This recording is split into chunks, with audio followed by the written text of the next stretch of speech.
Okay, let's just dive right in. We're looking at some research today, and there's a statistic that really, well, it stopped me in my tracks. Oh, yeah. Yeah. We know healthcare is complex, right? And patient safety is just critical. But this research points out that patient safety issues are a major cause of death and disability worldwide. That's unfortunate, well established, yes. Yeah. A huge challenge. But here's the kicker from the source we're looking at.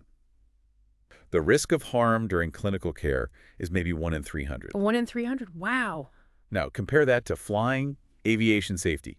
It's closer to 1 in a million. That difference is, Okay. yeah. It's staggering. It really highlights the complexity we're dealing with in medicine. So many moving parts. Absolutely. So for this deep dive, we're unpacking a systematic review. Yeah. It's by Ferrara and colleagues, just out this year. Right. And they look specifically at how artificial intelligence, AI, is being used or maybe tested in clinical risk management and for patient safety. A really timely topic. Definitely. So our mission here is to sort of map out what they found. Where is AI actually being applied? What benefits are researchers seeing? And crucially, what are the limits? And I think the big takeaway right up front in the review is key. AI shows a lot of promise, yes, but it's definitely not some kind of magic bullet. Right. Human expertise is still central. Absolutely fundamental. Can't stress that enough based on their findings. Okay, so let's get into the specifics. Where did this review say AI is actually, showing up to help with patient safety? Which areas? Well, they grouped the studies into a few key areas, mostly following how the WHO classifies safety incidents. The big three seem to be the clinical process itself, dealing with healthcare-associated infections, and improving medication safety. Okay, the clinical process. That sounds broad. Can you give some examples from the review? Sure. Think about diagnostics. AI is being used to help read medical images. Like x-rays or scans? Exactly. Detecting things like a misplaced tube on an x-ray, or even helping with ultrasound quality checks. Also in surgery, providing some support there, maybe flagging potential issues, and things like helping spot conditions earlier, stroke, certain cancers. Basically, AI decision support tools trying to help clinicians navigate those really complex diagnostic paths. So it's like using AI pattern recognition to give human clinicians another set of, well, AI eyes. Sort of, yeah. Augmenting their skills. Then there's infections. Hospital infections, always a major concern. Huge concern and costly. The review mentions machine learning being used here to analyze patient data, trying to predict the risk of things like surgical site infections or sepsis. Predicting risk before it happens. That's the goal, identifying those high-risk patients earlier. For something like sepsis, catching it early is absolutely critical for survival. Makes sense. And the third one, medication safety. That feels like a very logical place for AI. It really does.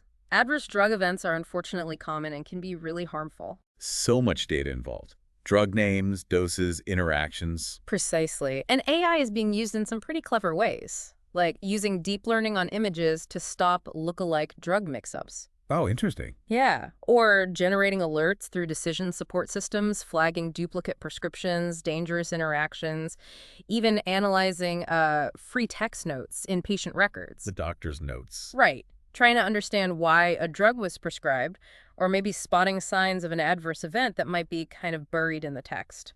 It sounds like AI is helping catch those really complex errors, things that are just almost impossible for a person to track consistently across everything. That seems to be the potential, yes. The review also spent quite a bit of time on incident reporting systems. Okay, the systems where staff report errors or near misses. Exactly. That's a big focus. 13 studies looked just at that. Hospitals collect tons of this data, often as free text. But making sense of it all, that's the challenge. It has to be a mountain of information. It is. So AI is being used to try and automate classifying these reports, what type of incident, how severe. This could make it much faster to spot trends, learn from mistakes, and, flag the really serious stuff that needs immediate action. Automating the analysis, finding the important patterns in all that data, that could really help risk management teams, right? Less manual sorting. That's the idea. The review suggests it could free up staff time to focus more on preventing future issues, not just processing past ones. They're even looking at AI to estimate if events are being underreported. Wow. Okay, this all sounds incredibly powerful. But like you said at the start, not a magic bullet. What were the big limitations or warnings the review highlighted?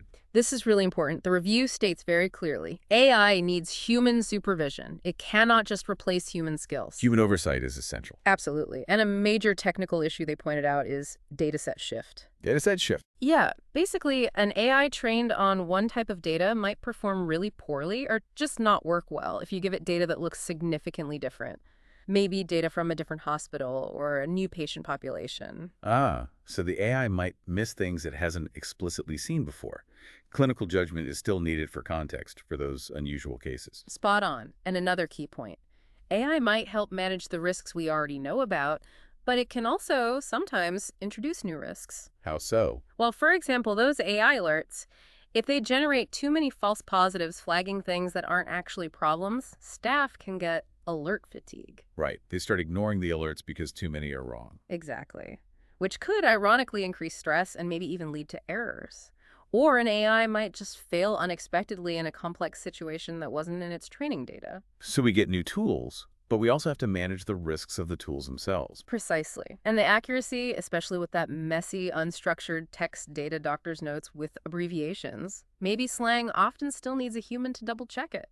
Okay, right. So wrapping this up then, this review by Ferrara and colleagues, it shows AI is definitely making inroads. Clinical processes, infection control, med safety, and especially helping make sense of incident reports. Yeah, it paints a picture of a powerful tool, lots of promise for boosting patient safety, for catching errors. But, and it's a big but, with that critical understanding that humans need to be in the loop.